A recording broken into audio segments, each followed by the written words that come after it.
Madame, Monsieur, bonsoir et merci de votre fidélité à ITV en ce 17 février. Le cortisol, l'hormone du stress, s'empare de la presse nationale. Entre licenciements, plans sociaux et concurrence inouïe d'Internet, les Cassandres annoncent même le début de la fin du quatrième pouvoir. Voici la colonne vertébrale du journal.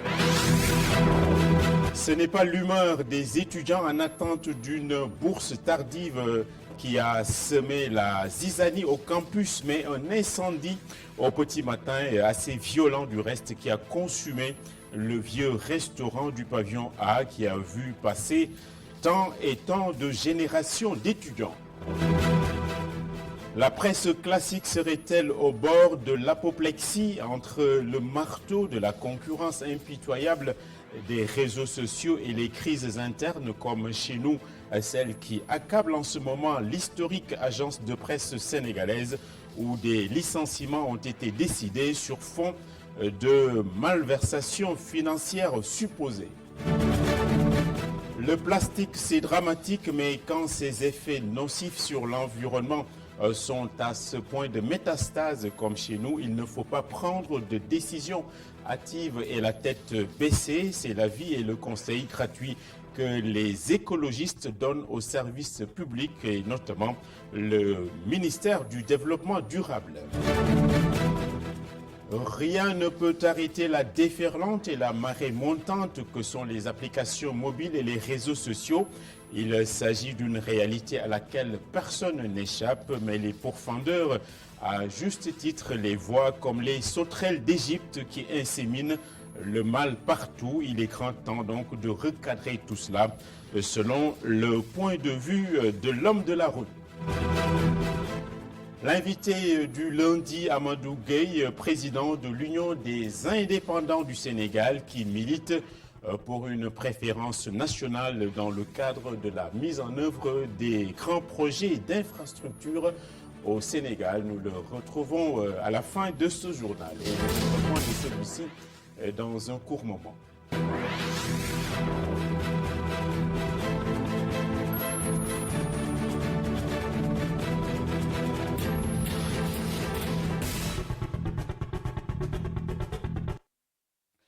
Dans la chronique judiciaire, d'abord, John Seck a été renvoyé, le procès, l'affaire John Seck a été renvoyé au 23 mars par la Cour d'appel de Dakar. C'est une histoire sans fin. Le leader du Ramadan a été inculpé dans une affaire de faux billets et faux monnayage. C'est un renvoi qui a été décidé sur demande de ses avocats.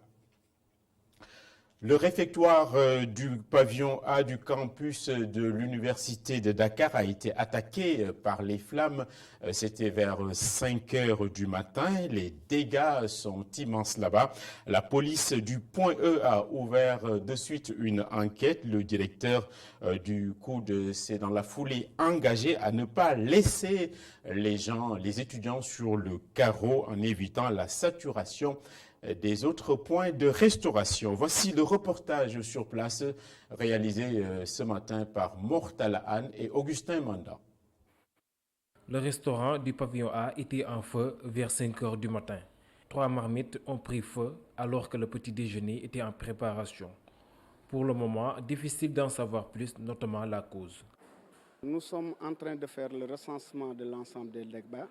Nous n'avons pas encore terminé.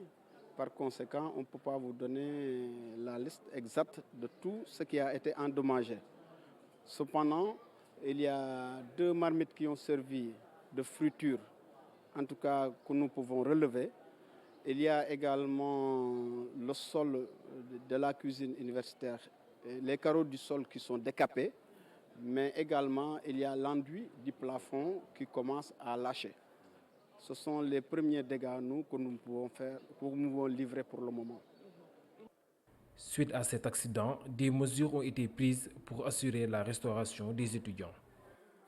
En urgence, comme le problème s'est posé au petit déjeuner, nous avons fait en sorte que le service a continué et que tous les étudiants ont pu être pris en charge au niveau du restaurant argentin et du restaurant self.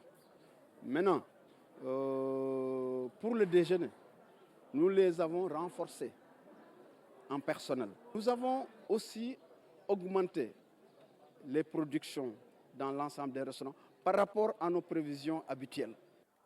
Des dégâts matériels ont été enregistrés. La police a ouvert une enquête pour déterminer la cause de l'incendie.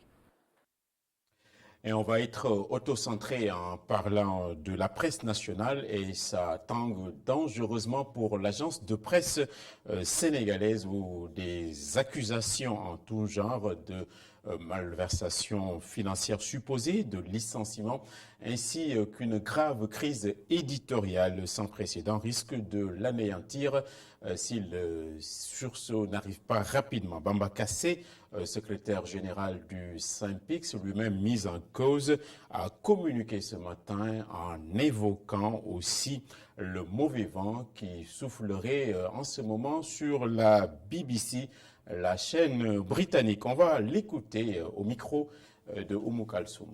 La situation qui nous préoccupe le plus, la situation que vit notre cher ami, camarade, confrère, Jacques Matan, journaliste à la BBC.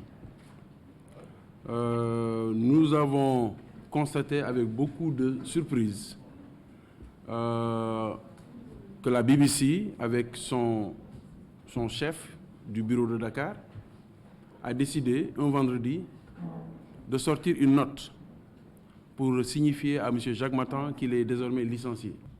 Madame Louk Thiam, qui est la rédactrice en chef de la BBC, nous écrit noir sur blanc que c'est parce que le gouvernement rwandais s'est plaint qu'ils ont finalement décidé de constater qu'il y aurait, dans cette interview-là, des manquements professionnels.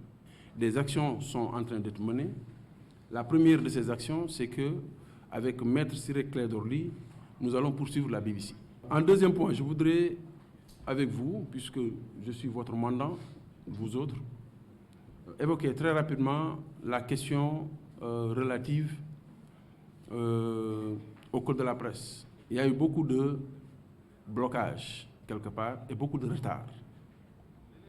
Dans les normes, en 2020, on devrait commencer à appliquer la loi portant code de la presse, dans sa partie qui ne peut l'être qu'avec un décret d'application.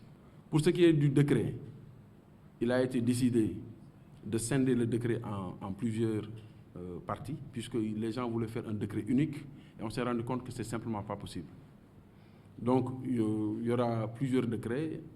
Le premier sera le décret relatif au fonds d'appui et de développement du secteur de la presse. Ce projet de décret a été revu, n'est-ce pas? Et il sera bientôt dans les normes sur la table du président de la République. Donc disons que pour ce qui est du code de la presse, aujourd'hui, la balle est dans le camp du ministre, à qui le président avait d'ailleurs donné, rappelez-vous, le 1er mai dernier, le président avait donc demandé au ministre de tout faire pour que cette question soit réglée dans les meilleurs délais. On va sortir donc notre fibre écologique à ce stade du journal et à l'instar de beaucoup de pays d'Afrique qui en prennent leur chemin ou qui en ont pris d'ailleurs le chemin. Le Sénégal est sur le point d'appliquer la loi qui a été prise pour lutter contre l'invasion du péril plastique.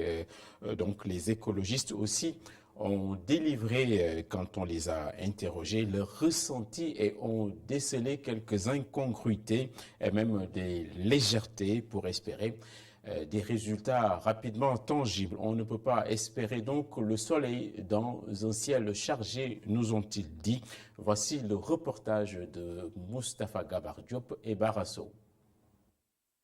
Millions de sachets plastiques utilisés tous les jours au Sénégal, et cela malgré une loi vieille de presque 5 ans interdisant sa vente et son importation. Pour les membres du Forum civil, deux choses sont à l'origine. 1. Le manque de fermeté de l'État qui vote une loi et qui ne prend pas les mesures nécessaires pour l'imposer aux usagers afin de protéger le cadre de vie et l'écosystème sénégalais. 2. Le comportement très incivique des populations du pays de la Teranga. Avant d'interdire le plastique, plus d'alternatives devraient être disponibles sur le marché. Il faut des alternatives. Par exemple, il faudrait équiper plus les foyers, les ménages. Il faut équiper l'espace public de poubelles, par exemple, faire des infrastructures d'assainissement qui vont accompagner ces lois-là. Parce que sinon, même si on a envie de le faire, s'il n'y a pas une alternative, par exemple, à quoi on va changer le sachet plastique? Donc il faudrait qu'on trouve ces alternatives-là. Et nous pensons que ces alternatives existent.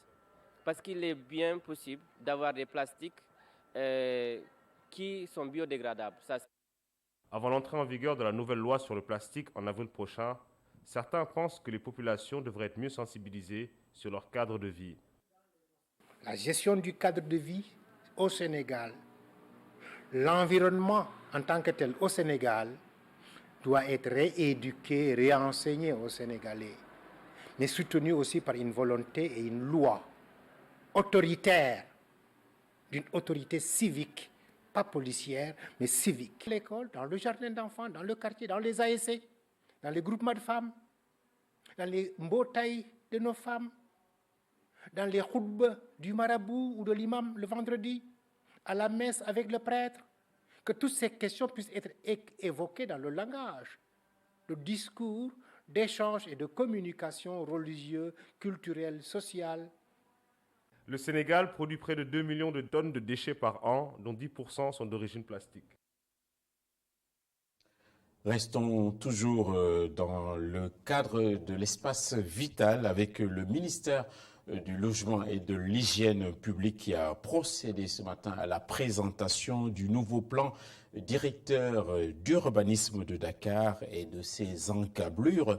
Et cela a été fait par le truchement d'une rencontre de partage à laquelle les maires de la capitale ainsi que ceux de Thiès ont pris part. Ce plan directeur vise notamment une occupation plus cohérente et plus rationnelle de notre espace. Compte rendu Oumar Khan et Seleman Diallo. La région de Dakar tient son nouveau plan directeur d'urbanisme à l'horizon 2035. Objectif, doter Dakar d'un plan d'urbanisme aux normes des villes modernes avec une occupation plus organisée de l'espace. À l'échelle d'une région, il y a des infrastructures structurantes. Il y a aussi des types d'habitat qu'il faut organiser. L'habitat de standing, l'habitat social, il y a aussi les questions peut-être d'infrastructures économiques, par exemple les zones industrielles. Est-ce qu'aujourd'hui, avec la densité qu'on a, le taux d'occupation qu'on a en région de Dakar, on peut se permettre de faire dans chaque commune une zone industrielle? Non. Donc il faut à l'échelle des départements, des régions, penser à cela, planifier, anticiper le développement urbain. Et c'est ce document-là qui nous permet de dire, voilà, on ne peut plus se permettre d'avoir juste des bus, il nous faut un TR, puisque la densité est tellement grande, elle est tellement élevée qu'il nous faut créer ces voies-là. Donc ce document, il sert à ça, il sert à planifier toutes ces infrastructures qu'il faut mettre et toute cette occupation des espaces. Un plan qui vient à son heure compte tenu de l'évolution de la densité de la région de Dakar. Dakar a beaucoup évolué avec une densité de la population qui s'augmente de jour en jour. Donc il était nécessaire de le faire de façon récurrente, mais aussi de façon planifiée, l'organisation de l'espace dans toute cette région. Nous avons des défis importants, l'habitat. Nous avons aussi d'autres défis économiques, c'est l'industrialisation. Il y a aussi des écosystèmes à préserver, c'est l'agriculture, le maraîchage. Nous avons de grandes infrastructures pour venir accompagner le développement urbain de Dakar, mais tout cela doit se faire dans le cadre d'une planification. Une étude a montré que 40% des habitats à Dakar sont irréguliers. Un problème que le nouveau plan directeur d'urbanisme de Dakar et environ viendra corriger avec l'appui de l'agence japonaise de coopération internationale. Et dans cette grisaille et cette nuit, tous les chats sont gris, la spéculation foncière bat son plein dans le département de Mbour sur la Petite Côte, un phénomène inquiétant que la population de Sindia ainsi que Sandiara a vertement dénoncé. Il est temps donc que l'autorité ou les autorités ouvrent les yeux sur la spoliation en cours. C'est un sujet réalisé par Alioune Kane. D'abord à Bandia, les populations riveraines crient le ras-le-bol du fait du phénomène du bradage et d'expropriation de leurs terres. D'après les habitants de cette zone, l'accaparement des terres prend de l'ampleur. Quand l'audience publique a été organisée ici au village, les gens des semences de sel sont venus. Ils ont dit qu'on leur a octroyé 236 hectares dans la forêt. On n'a pas vu de papier venant ni de la présidence, ni du ministère des Mines. C'est verbalement qu'ils nous ont dit ça. C'est en ce moment que le ministre de l'Environnement a dit que les gens du ciment du sel n'ont reçu aucun quitus. Même réalité à Sandiara. Ici, un collectif a été créé pour s'opposer à ceux qui tentent d'arracher les terres de cette commune. Même si le combat mené devant les juridictions compétentes a porté ses fruits pour sauver ces terres, une difficulté se signale. Nous menons un combat depuis 2014 sur une délibération du conseil municipal désaffectant les terres de Caritas Sénégal qui ont été attribuées aux maraîchers de Sandiara. Nous avons combattu avec la mairie et jusqu'à la Cour suprême qui nous a donné raison. Alors, mais à notre grande surprise, jusqu'à présent, nous ne pouvons pas exploiter nos terres parce que le procureur a signifié aux maraîchers que vous ne pouvez pas exploiter vos terres. Ce qui est dommage actuellement au Sénégal, c'est qu'on ne peut pas parler de réforme foncière.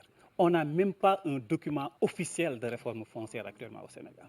Le président Macky Sall a mis en place une commission nationale de réforme foncière qui a travaillé, qui a produit un document de politique foncière qui est déposé sur la table du président et jusqu'à présent, ce document n'a pas été officiellement validé. De plus en plus, le phénomène d'accaparement des terres gagne du terrain dans le département de Mbour. Les autorités sont invitées à jouer leur partition dans la lutte contre ce phénomène qui menace l'économie et la santé des populations, de même l'écosystème.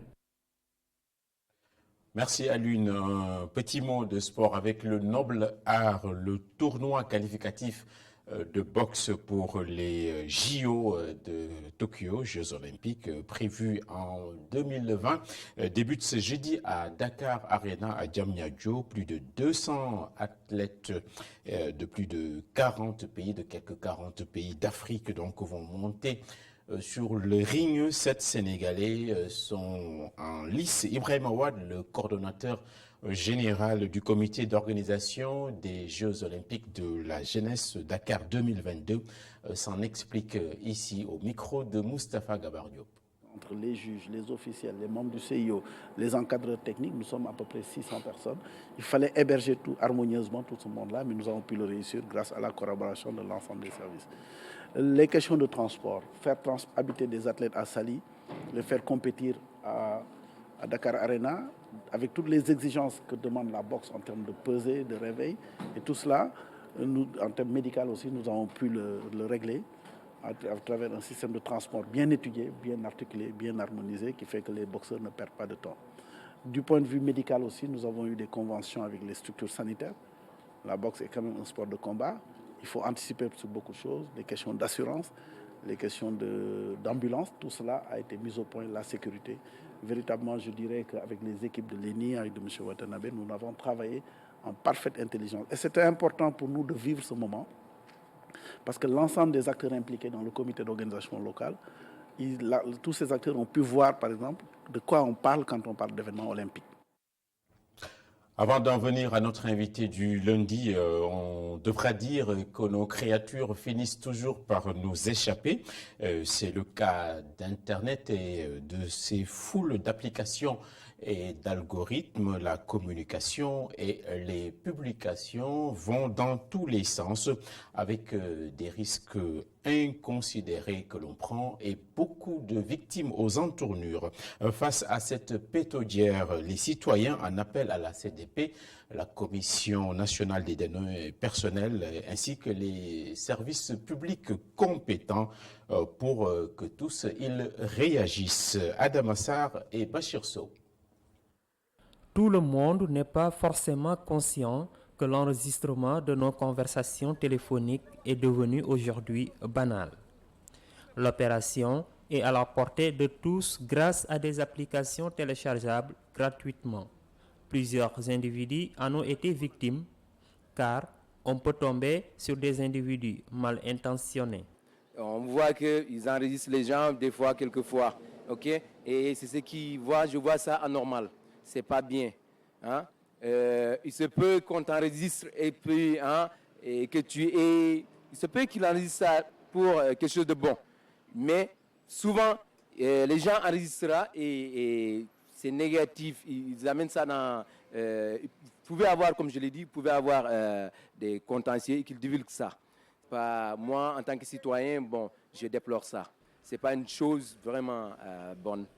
Cette étudiante donne des conseils à celles et ceux qui s'adonnent à ces pratiques. Bon, je donnerais ce conseil, je donnerais un conseil pour les hommes et les femmes, c'est que de ne pas enregistrer la personne. Voilà, vous pouvez parler en toute intimité, en toute complicité, sans pour autant l'enregistrer, histoire de divulguer, etc. Donc, je conseille à ces personnes de rester honnêtes et sincères sur tout ça. Pour mettre un terme à ces dérives, des solutions sont préconisées. Je pense que c'est une pratique illégale, donc le fait déjà d'enregistrer quelqu'un à son insu, donc je pense que c'est quelque chose qui n'est pas normal. Je ne sais pas si la sanction en soi va limiter les dégâts. Je pense qu'il faut aussi sensibiliser les personnes. Je pense que c'est la première chose à faire. Après, la sensibilisation ne suffit pas. Il faut dans tous les cas, je pense à mon point de vue, sanctionner, oui. Mais il faut d'abord passer par la sensibilisation. Avec l'avènement des réseaux sociaux, la vie privée prend un sacré coup. Donc, prudence dans l'usage des smartphones, ces téléphones intelligents.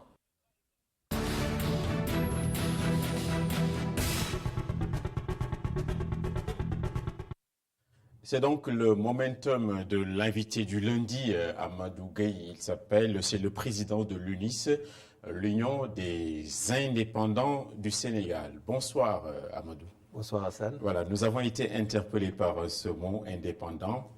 On s'est dit que les chemins de l'enfer sont toujours pavés de bonnes intentions. Qu'est-ce que ça veut dire indépendant?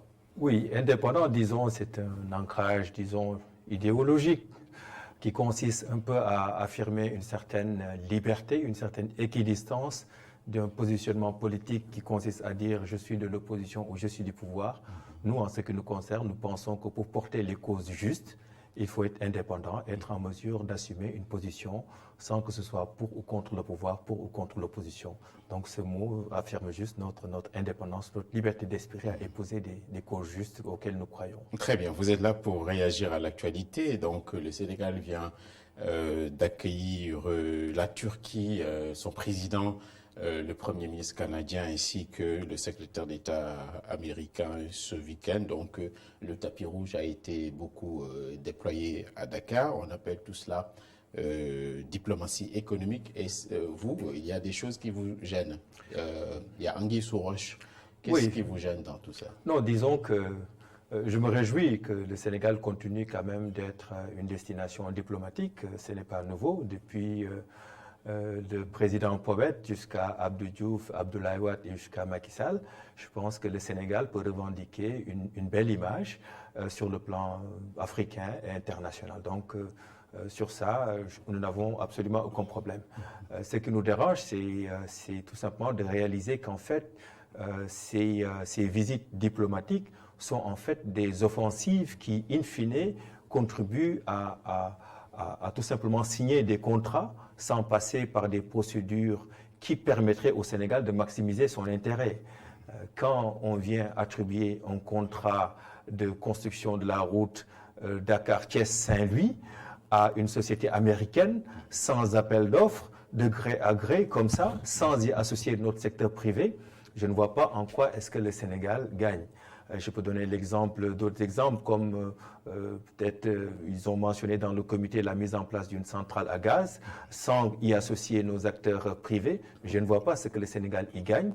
Dans tous les cas, certains contrats qui relèvent du privé gagneraient à tout simplement faire l'objet d'appels d'offres ouverts internationaux qui permettraient de maximiser l'intérêt du Sénégal, voilà, et en y associant toujours notre secteur privé national. Oui, c'est toujours affublé de partenariats gagnant-gagnant.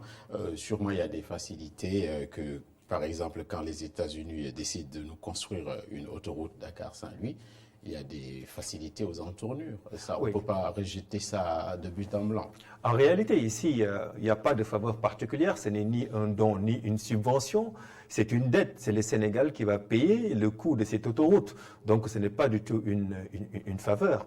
Donc, dès lors que ce n'est pas une faveur, même si ce sont les États-Unis qui financent, voilà, on a beaucoup de projets qui sont financés par des bailleurs de fonds et qui n'échappent pas à cette règle élémentaire de mise en concurrence, encore une fois, qui permet de maximiser l'intérêt du pays.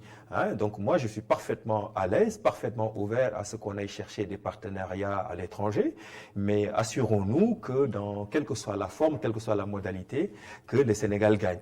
Et dans ces contrats signés avec la délégation américaine, tout comme ce qui a été fait avec les Turcs, tout comme ce qui a été fait avec les Canadiens, vous remarquerez, notre secteur privé n'était pas présent. La bonne pratique voudrait que quand un président, un secrétaire d'État ou un Premier ministre arrive au Sénégal avec son secteur privé, que vous, président de la République, que vous ameniez aussi votre secteur privé pour les mettre en face et peut-être exprimer vos besoins et avec votre vis-à-vis, prendre des dispositions pour leur faciliter la mise en œuvre de projets sur lesquels chaque partie apporterait sa contribution, son savoir-faire et que ce soit donc dans un cadre de complémentarité. Mais si vous mettez votre secteur privé de côté et que vous donnez tout au secteur privé international, nous allons continuer d'avoir une économie beaucoup plus extravertie, beaucoup plus dépendante. Et je rappelle que tout ça, ce n'est pas des dons ni des subventions, c'est de la dette que nous allons payer. Oui, c'est ça. Vous seriez un bon avocat de notre vaillant secteur privé national. Mais est-ce que ce même secteur privé-là n'est pas victime de son émiettement d'abord et deuxièmement de son manque de reins solides? Alors, je dois avouer que la pertinence d'une stratégie d'un pays africain comme le Sénégal serait tout simplement de reconnaître que nous sommes un pays sous-développé, nous n'avons pas autant de moyens financiers, nous n'avons pas autant d'expertise que ce qui est disponible dans les autres pays. Dès lors, la pertinence d'une stratégie nationale n'a de sens que si vous parvenez à associer votre secteur privé, que, effectivement, par rapport aux Américains, il peut avoir plus de faiblesses, mais comment associer justement notre secteur privé à ces grands projets? Et je dois dire que dans certains cas, comme dans le cas de l'autoroute, notre secteur privé est en mesure de réaliser le projet de bout en bout. Il faudrait que les partenariats et les conventions soient orientés dans des domaines où nous n'avons pas d'expertise. Cela s'entend. Les Chinois le font, les Français le font, mais ils vont chercher une expertise dont ils ne disposent pas.